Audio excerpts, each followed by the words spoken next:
was your temperature coming in this time? I mean, were there any nerves, were there any thoughts going through your head about, what's going to happen this time around? Well, when I came here for UFC 253 in September, knowing that these tests, for whatever reason, didn't agree with my body, I think there was a little trepidation and a little anxiety. It was very interesting to see the way it all played out on Declassified and to see sort of some of the reenactments and dramatization. But some of those moments were very real. And if you know our live production structure and the way these shows get put together, we voice a lot of stuff in advance. The preparation starts weeks before the pay-per-view. So I'm not trying to put out the rest of the broadcast team. It's a big deal if our lead play-by-play guy is not available for a pay-per-view in a show of that magnitude. So it was less than ideal. I've never heard my boss, Craig Borsari, so excited when he called me and told me my next test was negative, and I turned around a couple more negatives, and here we are, and so far so good this week. But yeah, I mean, there's definitely some emotions that come back when they're sticking that thing down my throat, for sure. So I know the big concern was obviously your own health, and then obviously you mentioned not being able to see your kids and that sort of thing. Right. But as a professional, how much of it was just like, oh no, they're not taking this fight away from me?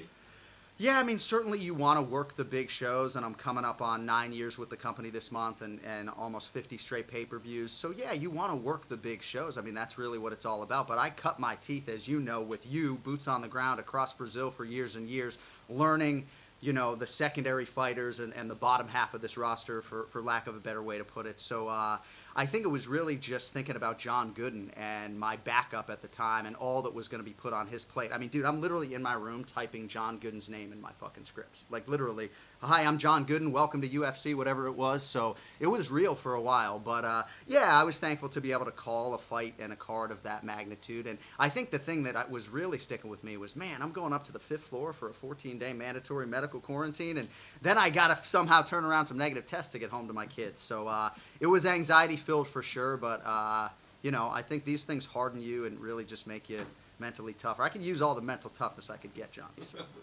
Sorry, so let's talk about this one. Another big fight. Obviously, everything's about the main event. I mean, it's a good card, but everything's about the main event. I know you're into the stories of these things as much as anybody. So what's most enticing you about this? Is it this, this guy in Khabib who's like going towards this incredible record that nobody's ever had before, or is it this guy in Justin Gaethje who seems like perhaps just the right amount of crazy and the right amount of skill to get this done? Which one is kind of speaking to you more? Gosh, that's a tough question, right? I am born and raised in the United States of America, so when Gaethje starts screaming USA, I would be lying if I said those moments don't give me chills, but I think it would be disingenuous for me to sit up here and not tell you that this is very much about Khabib Nurmagomedov, and the backdrop of his father is a really powerful thing. And, he is not irritated with repetitive questioning necessarily, but in our fighter meeting yesterday, a little bit, skosh, but in our fighter meeting yesterday, I wanted to figure out a creative way to sort of attack that father angle in a sensitive, respectful way. And so I asked him if he had ever had any conversations with his father about Justin Gaethje as a possible future opponent. And Abdulmanap and Khabib would always look at the landscape of the lightweight division, and there would either be guys that they would earmark for Islam Makhachev to fight or guys that they would earmark for Khabib to fight. So Gaethje was on their radar, but more often than not as an opponent for Islam Makhachev. But I will say about Justin Gaethje, if you had to pick one fighter in this lightweight division who is best equipped to beat Khabib, to like save a dog's life, I think most of you would pick Justin Gaethje with respect to Tony Ferguson and the rest. Maybe Tony's a little more content hanging out off of bottom. I think in terms of the defensive wrestling, even though he hasn't had an opportunity to showcase it greatly, I think he is the guy best equipped to escape from underneath this, lightweight / light heavyweight. The big question is, does Khabib feel like a light heavyweight to Gaethje like he did to Poirier? And I think we'll get those questions probably pretty quickly on Saturday. Last one for me, and I know you like to break down fights and that sort of thing, so I want to ask you about the environment itself, too, because like we saw against Dustin Poirier that it felt like he kind of broke, right? But you remember that venue, it was full of people that were all very much cheering, for Khabib. It was also hot as hell in there, you know what I mean? So it was like, It felt like a real pressure cooker.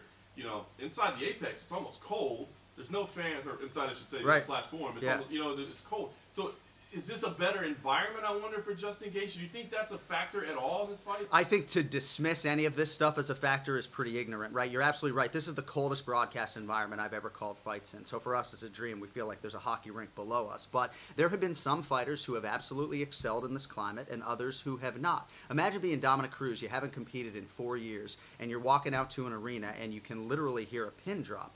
There's nothing ideal about that. So I do think that the crowd lifts up certain fighters, and that whole backdrop resonates with some fighters and not with others. Look at the way Jan Blachowicz was able to compete in this type of setting. You know, he's sort of the crowning example for me of a guy who really sort of maximized this opportunity despite all of the different variables that we're dealing with. So I think that people are maybe leaning too much into how great Gaethje was against Ferguson just because he could hear every word out of Trevor's mouth. But I think these are the two best lightweights in the world, and I don't expect that the crowd or lack thereof to be a big factor Saturday.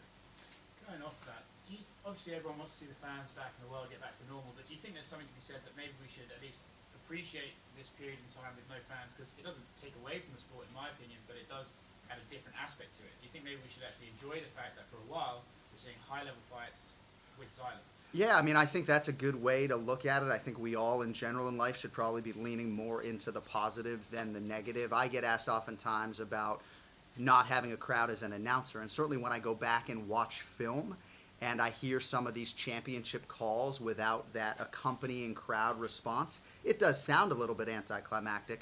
Certainly from a play-by-play man standpoint, when we got the cans on in a tunnel, we're not worried about any of that. And no one will be happier than me when the crowd is back, because I do feed off of it, especially when I'm doing that pay-per-view open, the whole Dateline Abu Dhabi bit. It's really nice to have the crowd behind me, although it's hard to compete with sometimes. But yeah, I do think that there is something very intoxicating about this whole atmosphere in Abu Dhabi, this W Hotel, walking into a largely empty arena to call sporting events of this magnitude. It's very weird, it's very intoxicating, and I do think that we should lean probably more into the appreciation than complaining about the lack of fans. Is it remarkable then, without fans, that certain fights can still have that big fight feel? You know, when you see Masvidal and Usman standing there, you see Izzy and Costa standing there, and I can't imagine anything other than when you see Khabib and Gaethje standing there, you Right. still get the butterflies, right? It's not that there's crowds there, it's the electric in the air, it's the two fighters themselves. Is there something to be said that this sport is so magnetizing, regardless of presentation? Absolutely. I think for American sports fans who are so aligned with their NFL teams, or European fans with soccer, football, whatever it is, you know, when your team is about to play a big game, you are anxious, right? You do not have a great appetite necessarily. Maybe you're drinking, right? But you do not want to eat a bunch of food when your team is about to be in a big game. And for me, when these athletes are set to compete, I'm not nervous as a broadcaster. It's not performance anxiety. It's the UFC fan in me that is thinking, holy piss, this fight's about to happen. Like, one of these guys is about to win and one of these guys is about to lose. So I've said it on broadcast a million times. I should probably change up the language, but there is nothing as tense as the start of a UFC title fight in a UFC main event. And I don't think if there were 20 people in the building versus 200, as we'll have here on Saturday, that would change for me. The last thing for me, it feels a little bit like Khabib and Gaethje is coming at a moment in time. You know, there's no crowds, it's the end of the fight, all that stuff. Just as a personal fan, like you just said, what does this fight mean to you, and what does it mean right now in the way the world is and the pandemic and all that? Sure. Well, it's amazing to think how much we have done in terms of cranking these fights out. You know, I think back to April when I was wrapping my head around going to Lemoore, California to call fights in a climate that didn't seem all that safe, and had some anxiety at that time. And now I look, man, we've been ripping shows every single weekend and largely not missing a beat. You know, it's easy for me as a guy who gets his cut check by the company to sit up here and wax poetic about the executives and all the great things that they have done. But there's a lot of play-by-play guys that aren't working, and if they are, they're calling sporting events from their living room. So I'm very thankful to still be working, to still have my boots on the ground. And as far as the magnitude of this main event, you know, Khabib's legacy is essentially, a lot of it's rooted in being undefeated, and as such, he puts it on the line every time he competes, and that is tremendous pressure. If any athlete is mentally tough enough to rise above it, it is him. He's been largely immune to pressure, but I do think that this matchup, it'll either bring out the best in him or he'll finally meet his match, and thankfully, we'll find out in about 48 hours. Thank you. Jon, I want to ask you a bit about your career. It is not easy to follow a beloved and iconic duo like Rogan and Goldberg, but over the years, I think there's no question you are the go-to play-by-play announcer for the big events. Can you just talk about having that evolution and, you know, just growing into the role of being the number one guy in the broadcast. Well, thanks, and I appreciate you saying that. I'll try to answer this as honestly and as efficiently as I can. You know, I spent 6 years at ESPN in Bristol, Connecticut. I never would have left there if I didn't think I could eventually ascend to being the #1 guy for the UFC. That was my goal when I joined the company in 2011.